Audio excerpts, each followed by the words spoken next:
Can't seem to find a 8 or 10-inch steering wheel that will work with this thing. So I'm going to see what I can do. I got a couple old frying pans here. Here's an 8-inch, and next to it's a 10-inch. And we'll see if we can modify these things to make them work. I don't know. We'll see. It may look ratty, and it may not work at all. So we'll find out in a little while. All right, I decided to go with the 8-inch. I stuck some oven cleaner on the back of it and really cleaned it up really nice. So the next step is to get rid of all this Teflon coating and the paint and bring it all down to bare aluminum. So it doesn't look like it'll be hard because I just tried it with a little 80 grit sandpaper there and it cleaned it right up. So, all right, let's go for the gold, see what happens. Okay, after a good bit of sanding, this is what we got.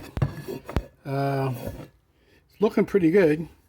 There's a few spots of paint or Teflon or whatever, but then they end up getting cut off anyway. So, time to do the layout. We'll see what happens.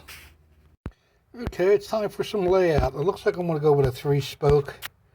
I'm thinking about 1.5 inches on the inside and about 1 inch on the outside. So I'm going to mark it out and go from there. Mark the back side so we can cut it from the back side. Okay, I did the layout, and next thing is to do is to start cutting. So we'll see what happens. Hopefully I won't mess up and cut the wrong pieces off. Okay, started with a grinder, then tried to use a cut-off saw, and then ended up using a Sawzall for part of it around the outside.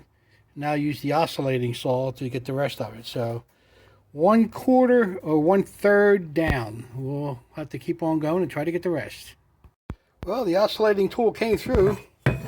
I cut all 3 holes out. Now, this is really rough, to say the least. So next thing is to start grinding and sanding it to make it look nice and pretty and drill the center holes.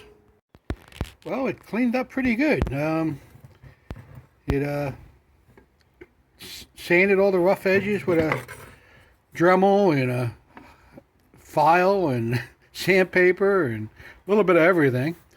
Decided instead of just drilling out the center hole to actually tap it, because it does have a little bit of thickness to it. The outside I'm probably going to wrap with either some type of leather or vinyl or something to make it, a little bit more hand friendly.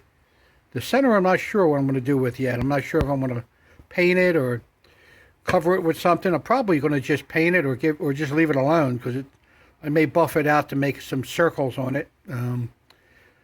But the next thing to do is figure out how we're going to attach it to the vehicle itself through the all thread and make the attachment for the front suspension. So that's next on the line. So